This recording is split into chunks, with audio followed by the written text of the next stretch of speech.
नमस्कार, आप सभी का स्वागत है। आज का हमारा टॉपिक है आनुवंशिकी और ये आरबीएससी क्लास 10 का चैप्टर 3 है और हमारा टारगेट है रिवीजन करना। पूरे चैप्टर का रिवीजन करेंगे एक ही वीडियो में और आसानी से समझ में आ जाएगा। ठीक है, तो अब हम चैप्टर की तरफ चलते हैं।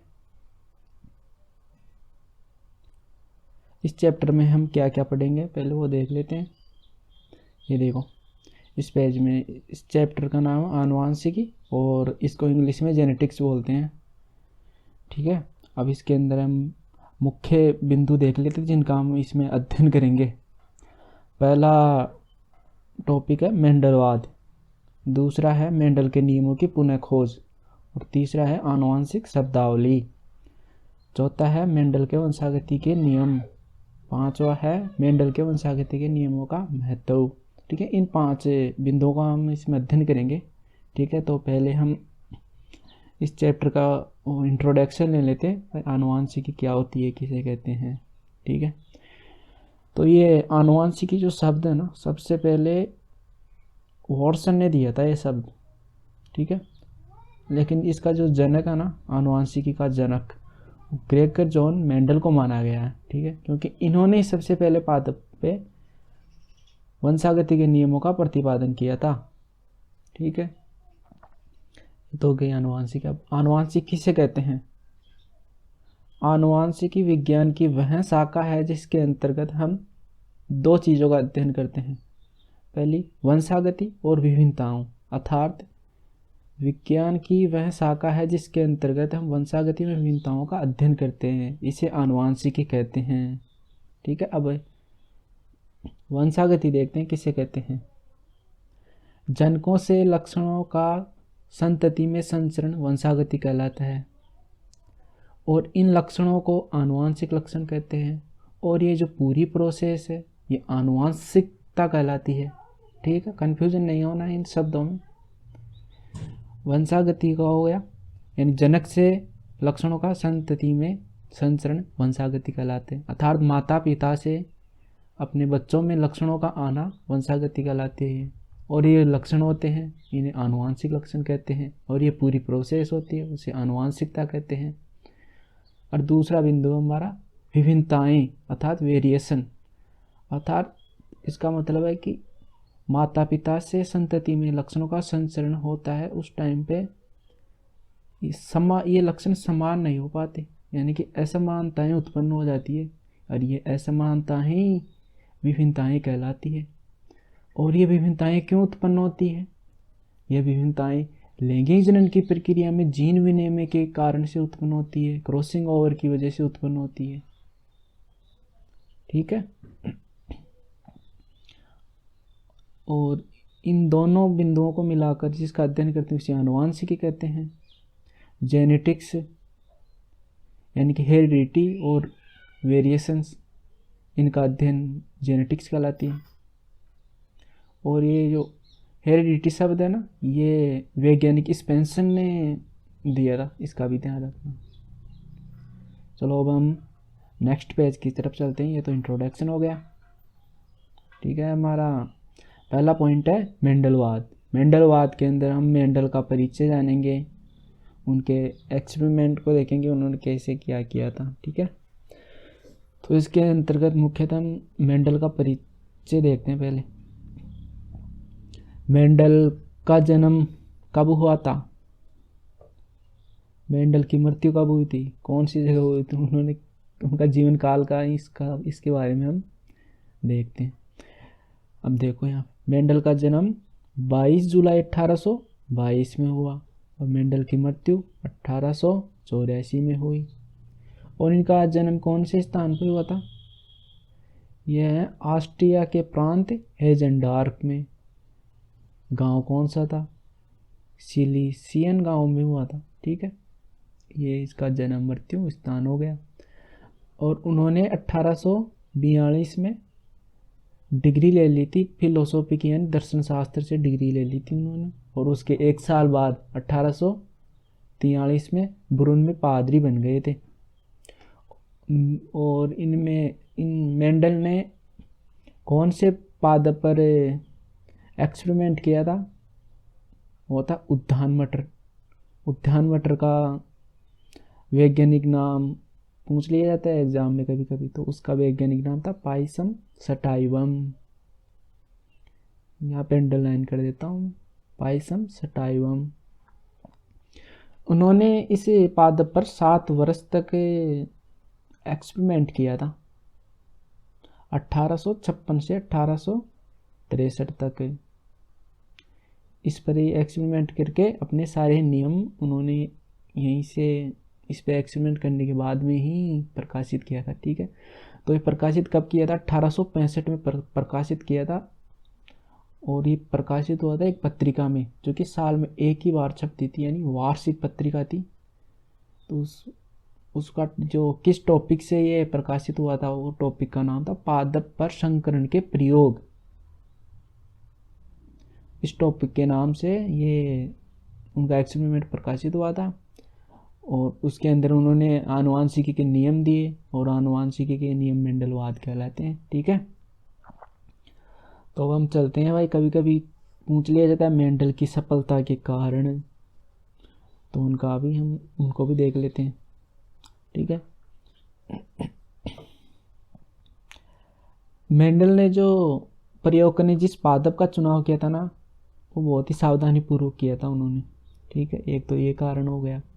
दूसरा, उन्होंने जब वो इस पादप पे कर रहे थे, तो उन्होंने एक समय पर एक ही लक्षण की वंशागति का अध्ययन किया। ये दूसरा कारण हो गया। यानी कि ये नहीं कि भाई उन्होंने एक ही लक्षण पर अध्ययन किया था उस टाइम पे।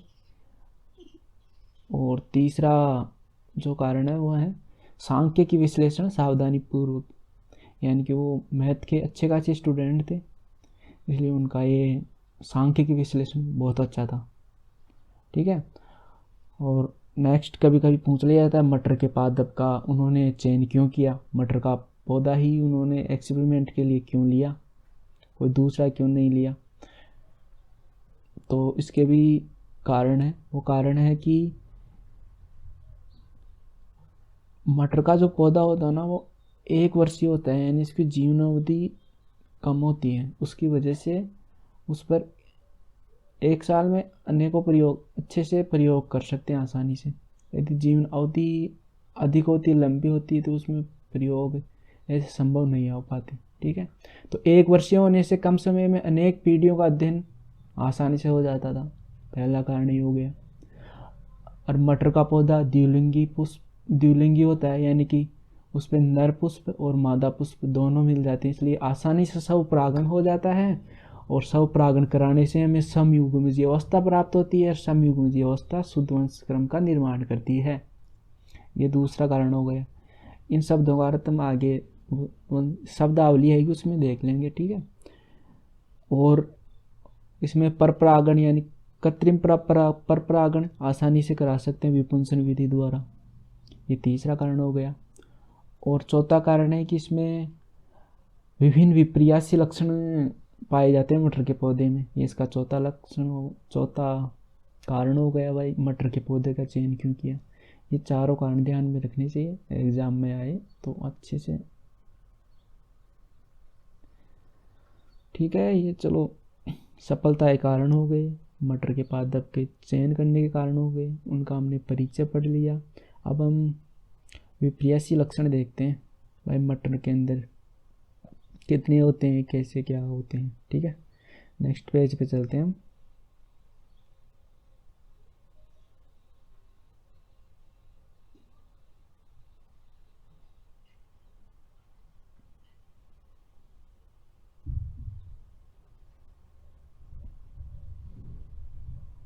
वैसे ध्यान से सुनने की, देखने की, पढ़ने की जरूरत है, ज़्यादा टफ तो नहीं है, सब आसान ही है।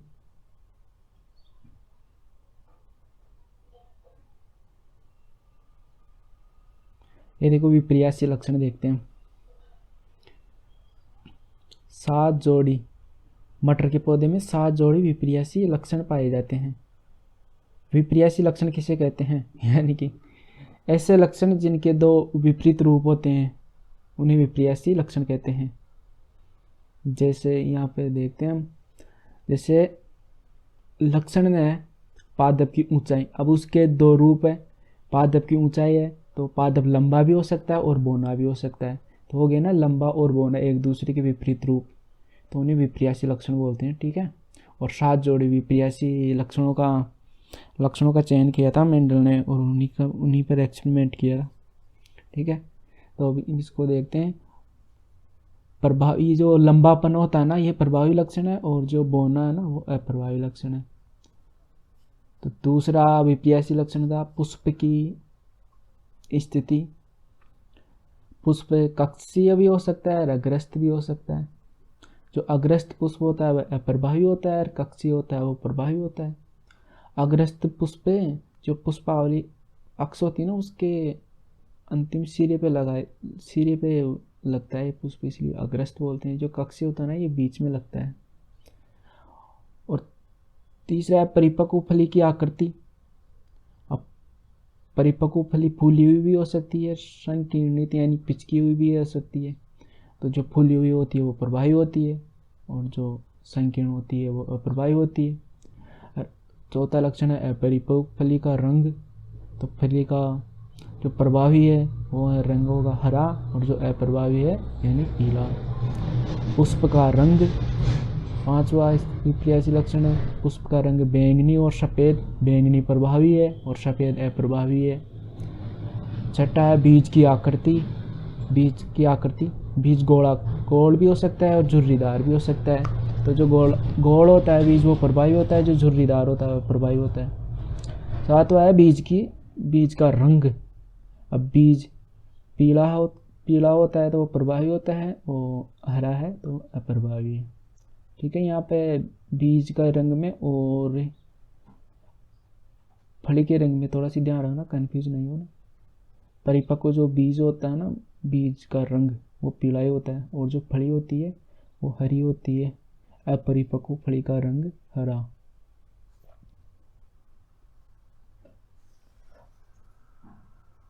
यहाँ पर फिर हम देखते हैं मेंडलवाद की पुनः खोज।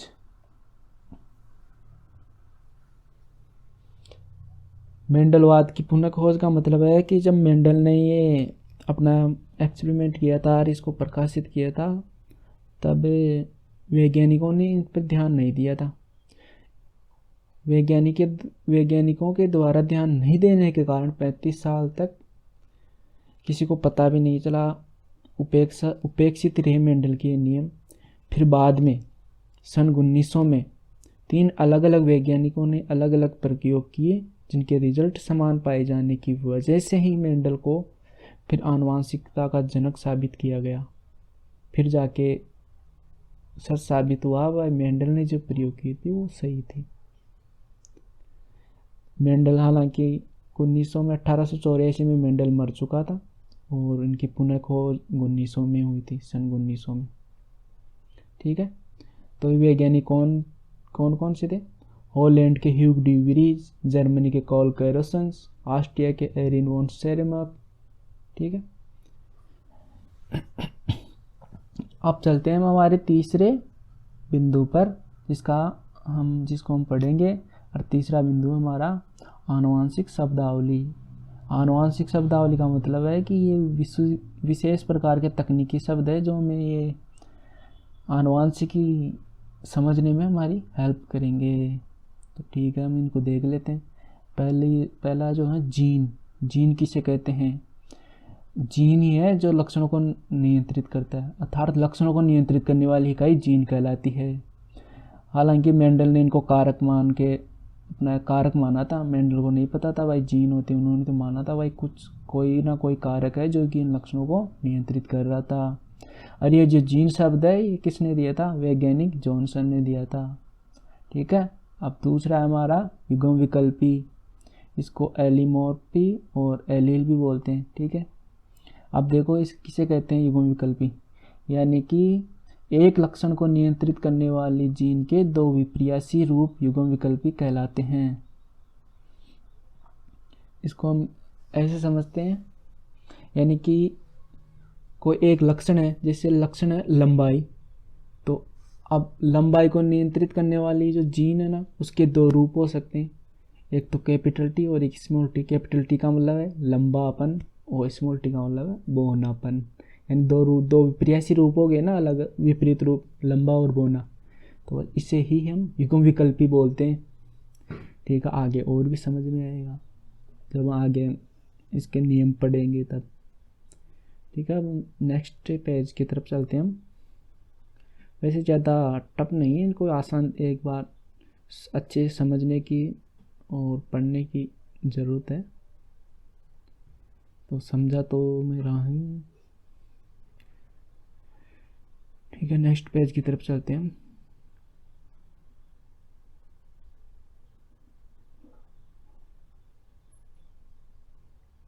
और आप चाहे तो मैं ये जो है ना ये नोट्स, इनको मैं पीडीएफ फॉर्मेट में उपलब्ध करा दूंगा, आप बोल देना नीचे कमेंट करके यदि चाहिए तो। अब देखो, समयुग्मजी और विषमयुग्मजी क्या होते हैं। अब देखो, सम यानी शब्दों में सब कुछ छुपा हुआ है इनमें। सम यानी समान, यानी किसी लक्षण को नियंत्रित करने वाली जीन के दोनों युग्म विकल्पी समान हो तो इसे समयुग्मजी कहते हैं।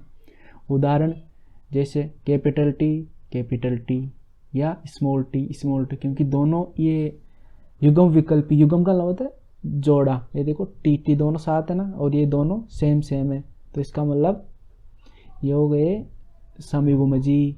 कैपिटल टी और ये दोनों एक जोड़ा हो गया, यानी युग्म विकल्पी हो गया ना। ये युग्मक है, दोनों साथ साथ और एक जैसे हैं। कैपिटल टी इसका मतलब ये समयुग्मजी है। और विषमयुग्मजी इसका उल्टा, यानी कि किसी लक्षण को नियंत्रित करने वाली जीन के दोनों युग्म विकल्पी असमान हो तो उसे विषमयुग्मकी कहते हैं। जैसे देखो, एक तो हो कैपिटल टी और एक हो स्मॉल टी। ये देखो अलग अलग ना, एक तो कैपिटल टी है और एक स्मॉल टी है, तो ये विषम युग्म विकल्प, विषम युग्मजीय अवस्था हो गई है। ठीक है, ये दोनों जो युग्मक है ना, कैपिटल टी और स्मॉल टी, देखो अलग अलग है, एक तो कैपिटल है एक स्मॉल टी है, तो इसे विषम यानी कि असमान, असमान इसे विषम युग्मजी कहते हैं। ठीक है, अब चलते हैं पांचवें पॉइंट पर। पांचवा है हमारा लक्षण प्रारूप यानी फिनोटाइप। ऐसे लक्षण जो बाहर से दिखने वाले रूप लक्षण प्रारूप कहलाते हैं, अर्थात लंबा पौधा और बौना पौधा। उदाहरण के तौर पर, यानी कि हमें बाहर से देखने से पता चल जाता है ना मटर का कौन सा पौधा बौना है और कौन सा छोटा है, तो नहीं लक्षण प्रारूप। और जीन प्रारूप, जीव की आनुवांशिक रचना जीन प्रारूप कहलाती है, बाहर से जो दिखने से पता नहीं चलती। जैसे कैपिटल टी यह शुद्ध समयुग्मजी लंबा, और कैपिटल टी स्मॉल टी अशुद्ध विषमयुग्मजी लंबा। ये देखो ये अलग अलग है ना, इसी कैपिटल टी और स्मॉल टी, इसलिए ये शुद्ध नहीं है, अशुद्ध। और ये कैपिटल टी जहाँ भी आ जाता है वो लंबाई होता है। ठीक है, अब चलते हैं नेक्स्ट की तरफ। प्रभावी लक्षण, जो लक्षण F1PD में प्रकट होते हैं उन्हें प्रभावी लक्षण बोलते हैं, और जो लक्षण F1PD में प्रकट नहीं होते उन्हें अप्रभावी लक्षण बोलते हैं। ईजी है ना, ये देख लो। एकल संकर संकरण, एकल संकरण संकरण या एक संकर संकरण, यानी कि एक लक्षण की वंशागति के लिए किया गया संकरण या एक लक्षण की वंशागति का अध्ययन करने के लिए जो संकरण किया जाता है उसे एकल संकर संकरण कहलाता है। इन शब्दों से आंसर निकल एक आ रहा ना, एक संकर संकरण यानी एक लक्षण की वंशागति, और द्विसंकर संकरण यानी दो लक्षणों की वंशागति का अध्ययन द्विसंकर संकरण कहलाता है। त्रिसंकर संकरण यानी तीन लक्षणों की वंशागति का अध्ययन त्रिसंकर संकरण कहलाता है, और बहुत सारे लक्षणों की वंशागति का अध्ययन बहुसंकर संकरण कहलाएगा। ठीक है, इजी ये शब्दों से सब कुछ अर्थ निकला। अब हम चलते हैं, हमारा नेक्स्ट पॉइंट है पश्चात संकरण या संकर पूर्वज। अब देखो, जब F1PD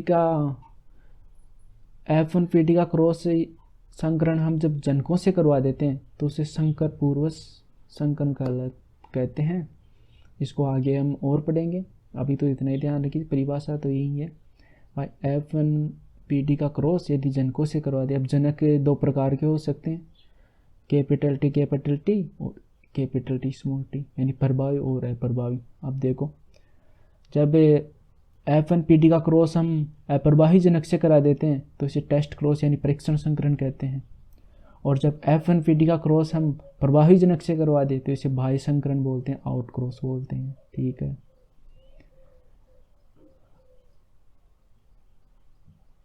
अब हम चलते हैं नेक्स्ट विधि में, व्युत्क्रम क्रॉस। व्युत्क्रम का मतलब होता है रेसिप्रोकल यानी कि उल्टा। जब हम जनकों को परिवर्तन कर दें तो उसे व्युत्क्रम संकरण कहते हैं। यानी कि हमने ए क्रॉस कराया, उसके अंदर ए को ले लिया नर और बी को ले लिया मादा यानी कि फीमेल। ये देखो, और ये देखो हमने बना दिए मेल, और ये मेल क्या है ए, और इसका क्रॉस करा दिया हमने फीमेल से जो है बी। ठीक है, ये पहला क्रॉस है जिसके अंदर ये फीमेल तो बी है और ए मेल है। ठीक है, अब हम दूसरा क्रॉस कराएंगे, उसके अंदर इन जनकों को परिवर्तित कर देंगे, यानी कि एक को मान लेंगे हम फीमेल और बी को मान लेंगे मेल। देखो जनकों में परिवर्तन हो गया ना, पहले ए मेल था अब ए फीमेल हो गया, और पहले बी फीमेल था अब देखो ये मेल मान के फिर ये क्रॉस कराएंगे तो इसको बोलते हैं व्युत्क्रम संकरण। ठीक है, अब हम चलते हैं आगे। जनक पीढ़ी, संतति प्राप्त करने के लिए जिन पौधों का संकरण कराया जाता है उन्हें जनक पीढ़ी कहते हैं। F1 पीढ़ी, जनक पीढ़ी के मध्य संकरण से मिलने वाली पीढ़ी F1 पीढ़ी कहलाती है, अर्थात जनकों के मध्य क्रॉस होने से जो पीढ़ी प्राप्त होती है उन्हें F1 पीढ़ी कहते हैं। और F2 पीढ़ी, F1 पीढ़ी के मध्य क्रॉस कराने से जो पीढ़ी प्राप्त होती है उसे F2 पीढ़ी कहते हैं। ठीक है, अब ये ना एक संकरण अनुपात अथवा एक संकर संकरण से प्राप्त होने वाला अनुपात एकल संकरण अनुपात कहलाता है। द्विसंकर अनुपात, द्विसंकरण संकरण से प्राप्त होने वाला अनुपात द्विसंकर संकरण अनुपात कहलाता है। ठीक है, ये इजी है बहुत, बस एक बार ध्यान से पढ़ लो। ठीक है, ये हमारी आनुवांशिक शब्दावली पूरी हो गई। अब नेक्स्ट पेज की तरफ चलते हैं।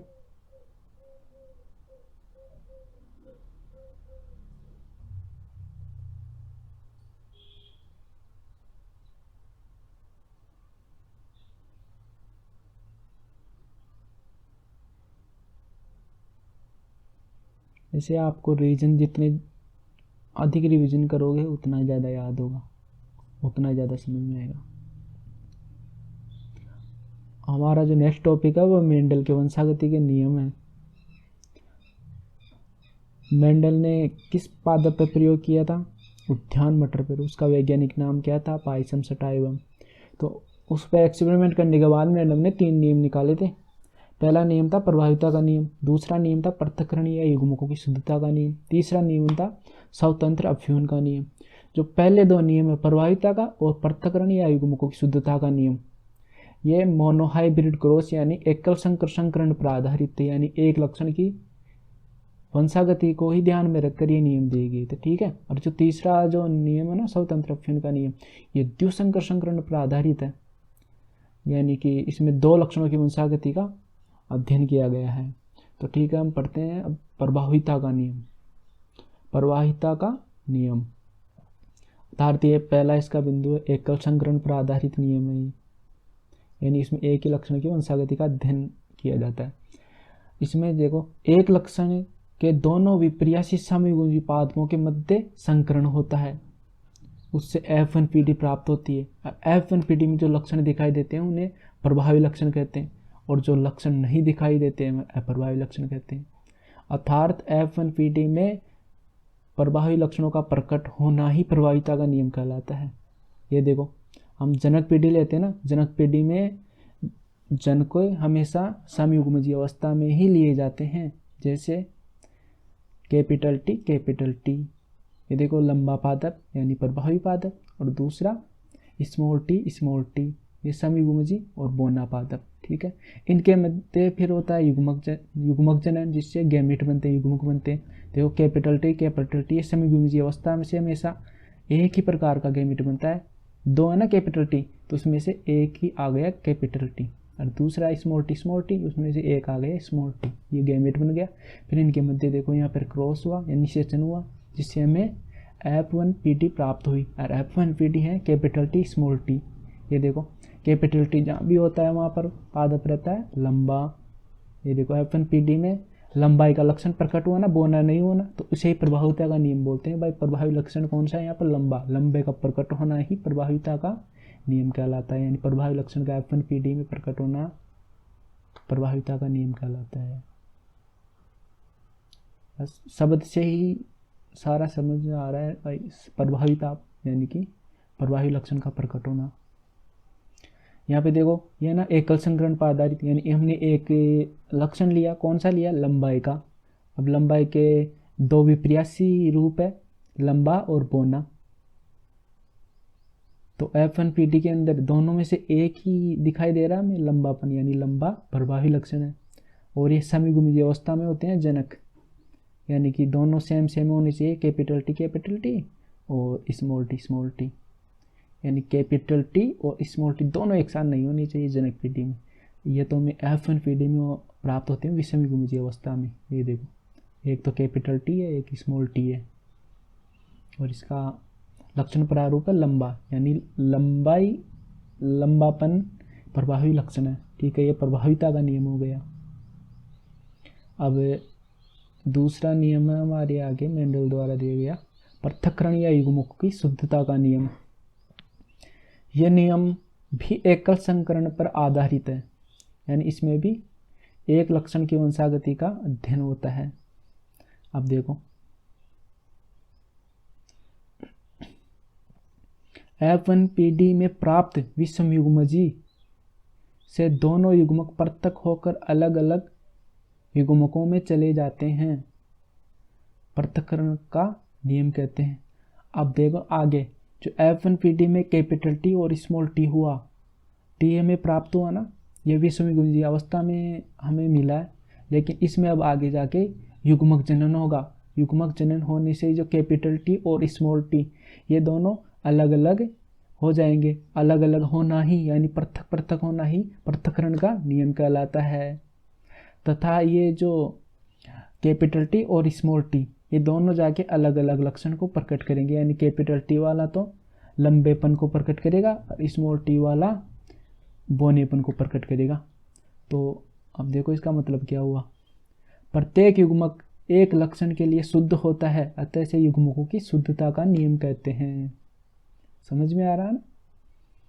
पृथक्करण का मतलब है पृथक होना, यानी कि दोनों गैमेट अलग अलग रूप से पृथक हो जाएंगे और ये दोनों एक दूसरे ये अपने अपने लक्षण के प्रति शुद्ध होते हैं। यानी कैपिटल टी वाला आगे जाके लंबाई को प्रकट करेगा और स्मॉल टी वाला बोनेपन को प्रकट करेगा। और नेक्स्ट पॉइंट है विषम युग्मजीय अवस्था में दोनों युग्मक संदूषित नहीं होते, यानी कि ये जो कैपिटल टी और स्मॉल टी है ना, तो इसका मतलब ये नहीं कि ये स्मॉल टी वाला संदूषित हो गया, यानी एक मिक्स नहीं होते। युग्म विकल्पी पृथक होने से F2PD में पुनः अप्रभावी लक्षण बोना लक्षण दिखाई देगा। अभी हम आगे एग्जाम्पल से देखेंगे, स्मॉल टी वापिस प्रकट हो जाएगा। ये देखो नेक्स्ट पेज में देखते हैं। ये देखो हमने जो जनक पीढ़ी ली थी ना, पेरेंटल पीढ़ी, उसमें समयुग्मीय अवस्था में कैपिटल टी और स्मॉल टी इनके मध्य जब क्रॉस कराया था तो हमें F1PD में कैपिटल टी स्मॉल टी मिलेगा। ये देखो capital T cross small T, यानी ये तो हुई जनक पीढ़ी और समयुग्मजीय अवस्था में। ठीक है, फिर इनमें युग्मक जनन होगा, युग्मक जनन से गैमेट बनेगी, युग्मक बनेगा। और ये समयुग्मजीय अवस्था में जो समयुग्मजीय अवस्था में एक ही प्रकार का गैमेट मिलता है, इसमें कैपिटल टी मिल गया, इसमें स्मॉल टी मिल गया, और इनके मध्य जब निषेचन हुआ तो F1PD में कैपिटल टी स्मॉल टी यानी कि समयुग्मजीय लंबे हमें प्राप्त हुए।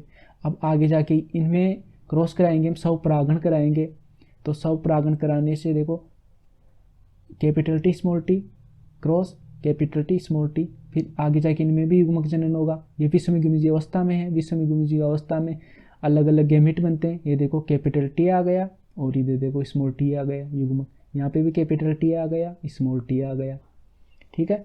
फिर हम इनका पुन्नेट वर्ग बनाएंगे, यानी कि वैज्ञानिक पुन्नेट ने ये दिया था इसलिए पुन्नेट वर्ग बोलते हैं इसे। एक तरफ तो ले लिया हमने इसका कैपिटल टी और इधर से स्मॉल टी, और इधर ले लिया कैपिटल टी और इधर भी स्मॉल टी, ठीक है। ये हमें F2PD मिलेगी इसके अंदर। देखो अब इनको देखो ये कैसे कैसे बन रहे हैं, इधर से यहाँ देखो कैपिटल टी, इधर से कैपिटल टी आ गया, इधर से कैपिटल टी आ गया, तो ये देखो कैपिटल टी,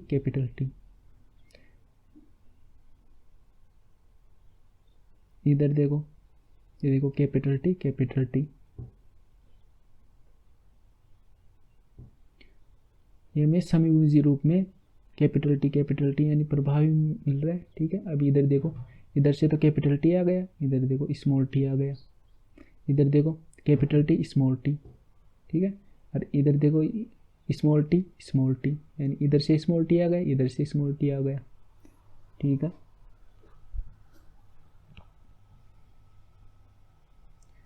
ये हमें F2PD में प्राप्त हुए। अब देखो अब ये कितने पौधे प्राप्त हुए हमें, 4 पौधे प्राप्त हो गए ना। अब देखो 4 में से 3, इसका लक्षण प्रारूप देखो, 3 तो लंबे हैं और 1 बौना है।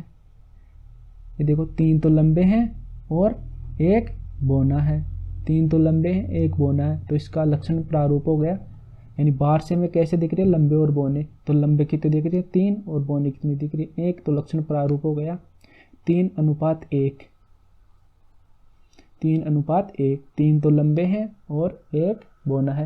यहाँ पे देखो कैपिटल टी है ना 3 में, capital T small T, capital T small T.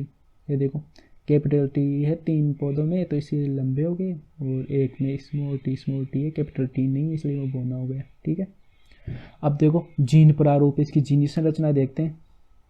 ये देखो 1:2:1, यानी कि देखो कितने गैमेट के प्रकार देखो इसमें। ये देखो पहले में जो समयुग्मजीय लंबा है ना, उसमें देखो कैपिटल टी है, और जो 2 है ना 2 उसमें देखो एक तो 2 पौधे हैं, एक तो कैपिटल टी है, एक स्मॉल टी है, यानी ये विषमयुग्मजीय लंबा है। ये विषमयुग्मजीय का मतलब है अलग अलग गैमेट है। देखो एक तो कैपिटल टी है, एक स्मॉल टी है, लेकिन कैपिटल टी होना हमेशा ही लंबेपन को प्रदर्शित करता है। और नेक्स्ट देखो एक का मतलब है स्मॉल टी, यानी दोनों सेम है तो समयुग्मजीय, और स्मॉल है यानी कि बौनेपन को प्रकट करेगा। यहाँ पर कैपिटल टी नहीं है तो समयुग्मजीय बौना, ये हो गया इसकी जीन प्रारूप।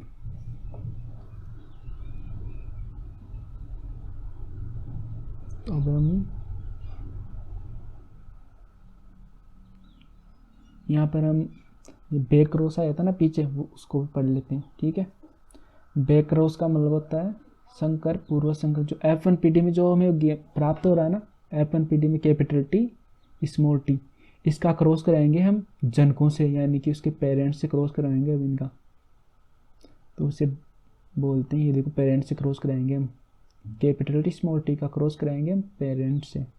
अब पेरेंट्स 2 प्रकार के हैं, कैपिटल टी और स्मॉल टी, ठीक है। तो F1 का क्रॉस जनकों में कोई भी एक हो सकता है, और जनक 2 प्रकार के, इसलिए ये बैक क्रॉस भी 2 प्रकार का हो सकता है, एक तो आउट क्रॉस और दूसरा है टेस्ट क्रॉस। यदि हम F1PD का क्रॉस प्रभावी जनक से करा देंगे तो उसे आउट क्रॉस बोलेंगे, यानी बाह्य संकरण बोलेंगे, और F1PD का क्रॉस करा देंगे अप्रभावी जनक से तो उसे बोलेंगे टेस्ट क्रॉस, ठीक है। ये देखो F1PD capital T small T, इसका क्रॉस कराएंगे हम प्रभावी जनक यानी कि कैपिटल टी के साथ। ये देखो प्रभावी जनक से क्रॉस कराएंगे तो इसके देखो पहले तो, अब इधर देखो टेस्ट क्रॉस के अंदर F1PD का क्रॉस करा रहे हैं अप्रभावी जनक से, अप्रभावी जनक देखो स्मॉल टी, ये देखो स्मॉल टी।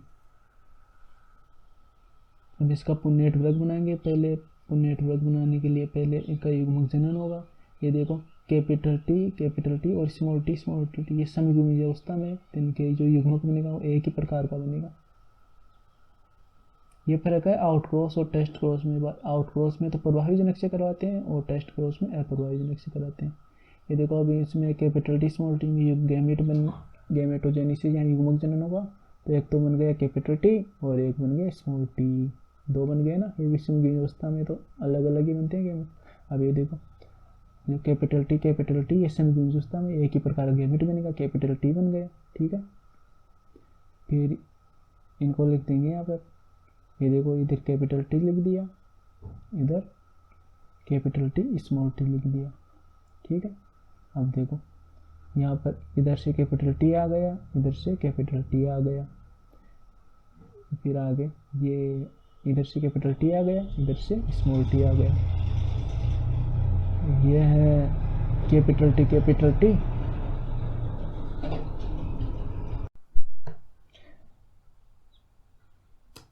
ये देखो यहाँ पर कैपिटल टी लंबा और कैपिटल टी स्मॉल टी ये भी लंबा, क्योंकि दोनों में कैपिटल टी है। लेकिन एक देखो एक समयुग्मी अवस्था में और एक भी समयुग्मी अवस्था में, ये फर्क दोनों में। ठीक है, अब देखो इसका लक्षण प्रारूप देंगे। हमें लंबे लंबे प्राप्त हो रहे हैं ना, बाहर से दिखने में सारे लंबे मिल रहे हैं, तो 100% लंबे यानी सारे पौधे लंबे प्राप्त हुए बाह्य संकरण में। इसका जीन प्रारूप देखेंगे, यानी कि जीनी संरचना देखो, एक तो समयुग्मी रूप में और विषमयुग्मी रूप में। एक में तो कैपिटल टी है और दूसरे में कैपिटल टी स्मॉल टी है।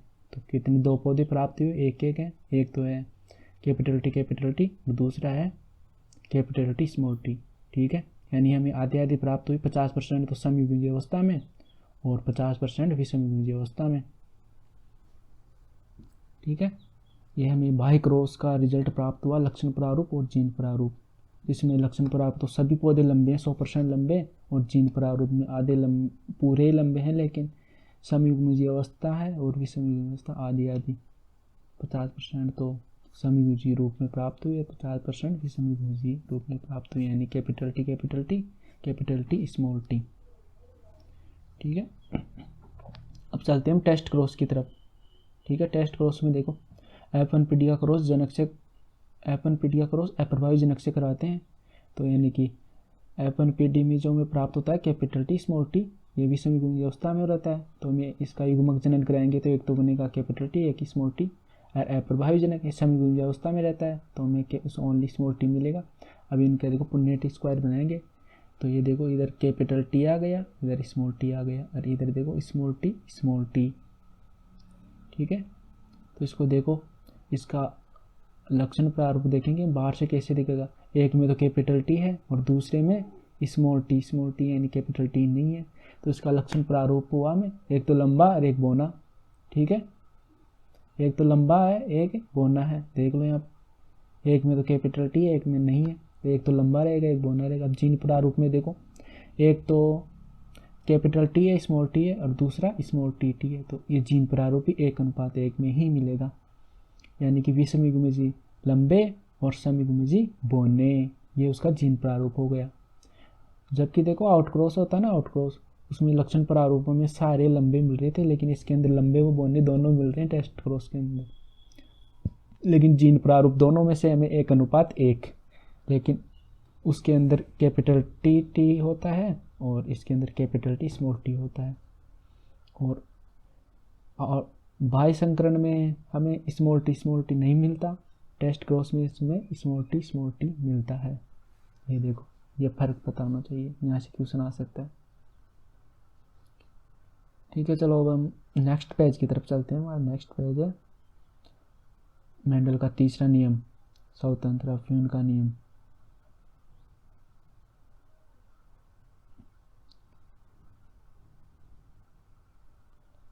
स्वतंत्र अफ्यून का नियम, ये देखो ये रहा।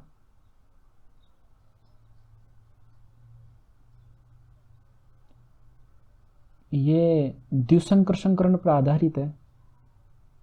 द्विसंकर संकरण यानी दो लक्षणों की वंशागति का अध्ययन करेंगे हम इसके अंतर्गत, वो देखना कैसे करेंगे। ये देखो दो या दो से अधिक विपर्यासी लक्षणों की वंशागति के दौरान एक लक्षण की वंशागति पर दूसरे लक्षण की वंशागति का कोई प्रभाव नहीं पड़ता है, अर्थात प्रत्येक लक्षण स्वतंत्र रूप से अव्युक्त होते हैं। इसे स्वतंत्र अव्यूहन का नियम कहते हैं। ये देखो, यानी कि इसमें दो लक्षण हम लेते हैं और दोनों लक्षणों की वंशागति को देखते हैं। एक लक्षण की वंशागति पर दूसरे लक्षण का कोई प्रभाव नहीं पड़ता है, यानी स्वतंत्र रूप से अव्युक्त होते हैं। लक्षणों का स्वतंत्र रूप से अव्युक्त होना ही स्वतंत्र अव्यूहन का नियम कहलाता है। शब्दों से अर्थ निकल रहा है, स्वतंत्र यानी एक दूसरे पर निर्भर नहीं है, एक दूसरे पर प्रभाव नहीं डालेंगे। यानी कि दो लक्षण लेंगे हम यहाँ पर, जैसे एक लक्षण तो ले लिया, अभी एग्जाम्पल से समझेंगे, ठीक है। यानी कि दो लक्षण लेंगे, दोनों लक्षण एक पीढ़ी से दूसरी पीढ़ी में जा रहे हैं, लेकिन एक लक्षण दूसरे लक्षण को कोई प्रभाव नहीं डाल रहा है, ठीक है। उदाहरण लेंगे, मटर के समीगुमुजी गोल व पीले बीज पौधे का संकरण दूसरे मटर के समीगुमुजी झुर्रीदार व हरे बीज वाले पौधे से कराने पर F1 पीढ़ी में विषमयुजी गोल व पीले बीज वाले पौधे प्राप्त होते हैं।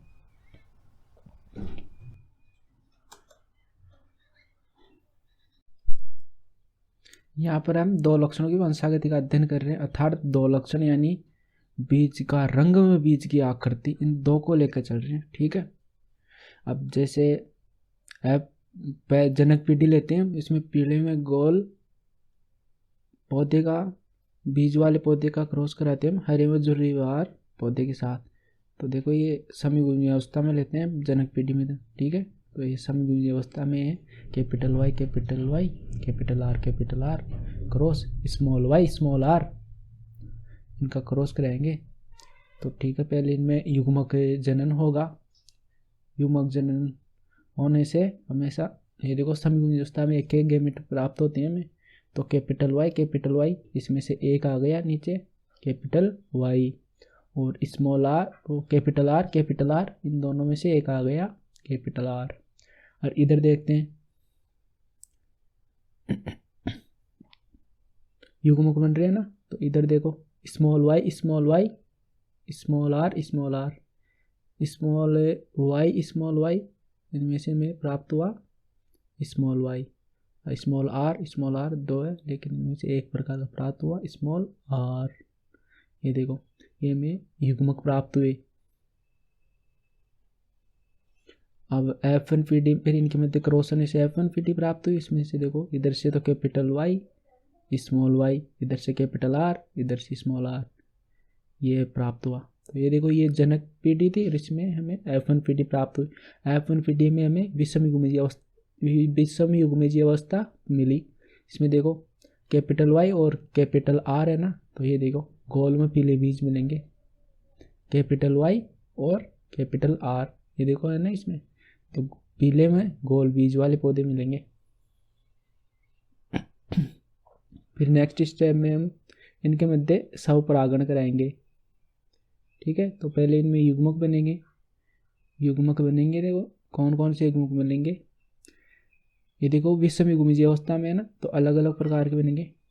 तो कैपिटल वाई का कैपिटल आर के साथ, कैपिटल वाई का स्मॉल आर के साथ, स्मॉल वाई का कैपिटल आर के साथ, स्मॉल वाई का स्मॉल आर के साथ, ये चार प्रकार के गैमेट में मिल गए। अब इनका F2 पीढ़ी प्राप्त करने के लिए इनका पुनः नेटवर्क बनाएंगे, ठीक है।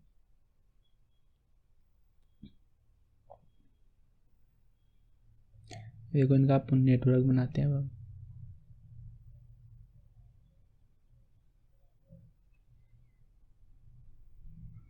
ये देखो इधर लेंगे capital Y capital R, capital Y small Y capital R small R, ठीक है। इधर ले लिया। अब इधर लेंगे हम ये सेम,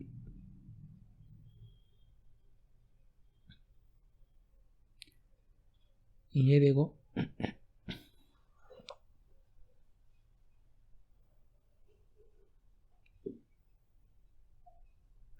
फिर देखो यहाँ पर कैपिटल वाई कैपिटल आर, ठीक है।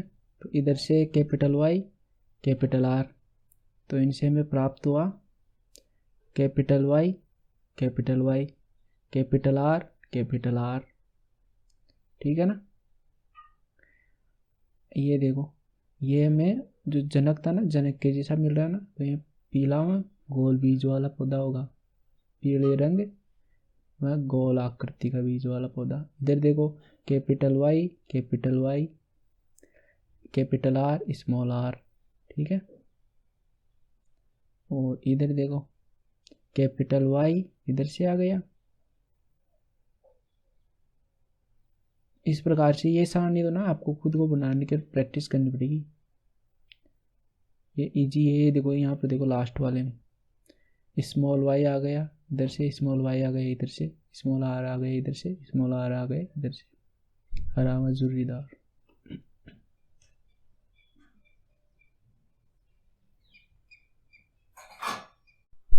यहाँ पे देखते हैं हमें लक्षण प्रारूप में क्या मिलता है, 9:3:3:1, यानी कि पूरे 16 प्रकार के 16 खाने हैं, तो हमें 16 प्रकार के पौधे प्राप्त होंगे। यहाँ पर वो 16 खाने हैं तो पूरे 16 पौधे मिलेंगे हमें। अब ये देखो, बाहर से दिखने में कितने प्रकार के लग रहे हैं, हमें 4 प्रकार के पौधे प्राप्त हो रहे हैं। पहले प्रकार के में तो 9 पौधे प्राप्त हो रहे हैं, जैसे गोल में पीले बीज वाले, और दूसरे प्रकार में गोल व हरे बीज वाले पौधे मिले, और तीसरे प्रकार में जुर्रीदार में पीले बीज वाले पौधे मिले, और चौथे प्रकार में एक पौधा मिला में हरे व जुर्रीदार वाला बीज वाला पौधा मिला में। ये इसका लक्षण प्रारूप हो गया। इन तीनों इनको जोड़ के देखना तो 16 आएगा, 9:3:3:1।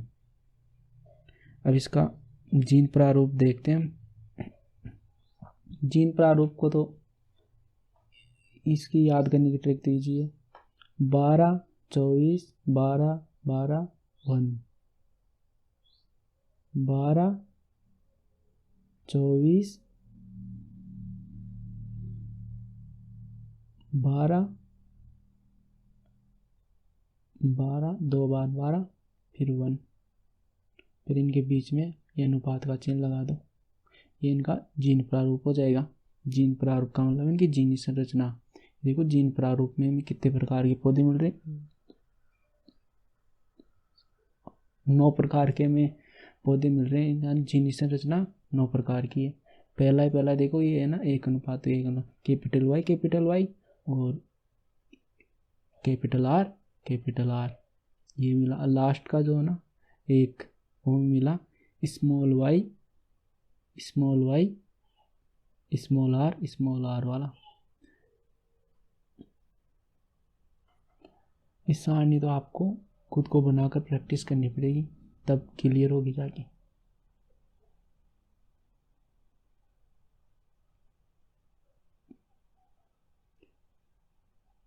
ये देखो, ये 2 है ना, 2, ये 2 कौन से हैं, capital Y, small Y, capital R, small R. ये देखो यहाँ पे 2 हैं, इसलिए 2 अनुपात में है।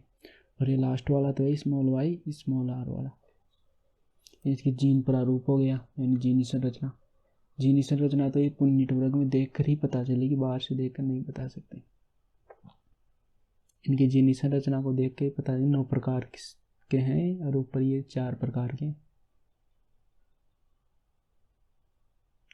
ठीक है, ये मेंडल का तीसरा नियम हो गया। हम नेक्स्ट पेज की तरफ चलते हैं। जो मेंडल ने नियम दिए थे ना, उनका महत्व देखते हैं। ठीक है, मेंडल ने जो नियम दिए उनका क्या महत्व है।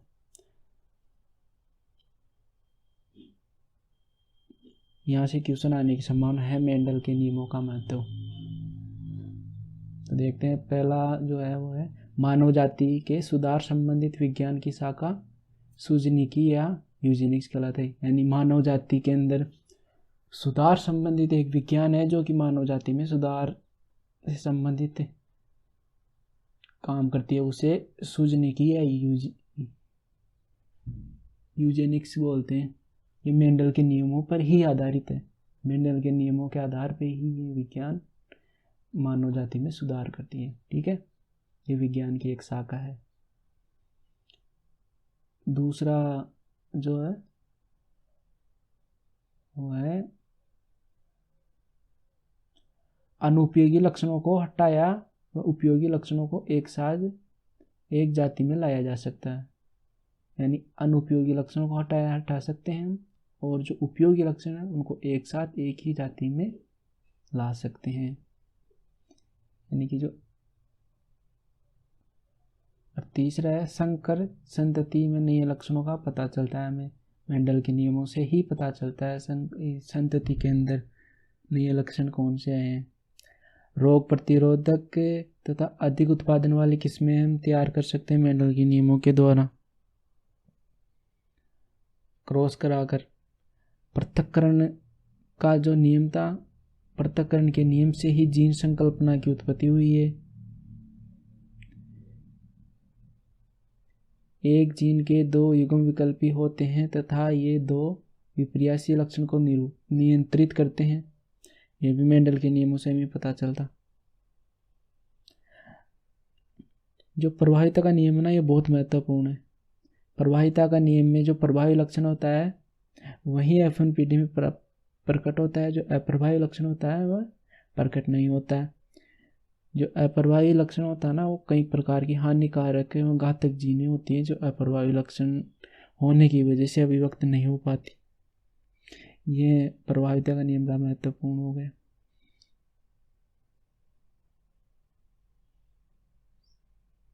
ये मेंडल के नियमों का महत्व हो गया। ये तो इजी, ये ज़्यादा कुछ खास नहीं है समझने वाली बात। यदि ये इनमें से कोई चीज़ समझ में नहीं आए तो उनको अलग से वीडियो बना दूंगा मैं, आप कमेंट में बता सकते हो।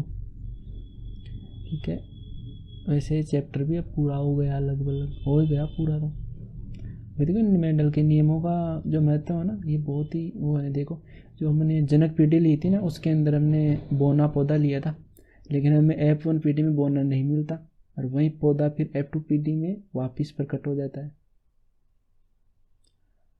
और जो F1PD में नहीं मिल रहा ना, यानी कि वो इसमें दिखाई नहीं दे रहा है, यानी कि इसी प्रकार कुछ हानिकारक जीनें होती हैं जो कि F1PD में जैसे गायब हो गए ना बोना, इस तरह दिखाई नहीं देती, प्रकट नहीं होती। ये महत्व है मेंडल के नियमों का। यहाँ पे देखो जनक पीढ़ी में स्मॉल अप्रभावी पौधे का जब प्रभावी पौधे से क्रॉस करा रहे तो F1PD में हमें ओनली लंबे पौधे मिल रहे हैं,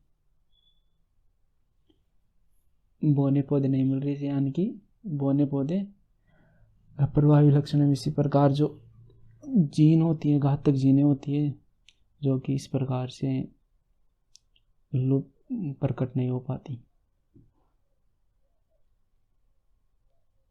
ये मेंडल के नियमों का महत्व हो गया।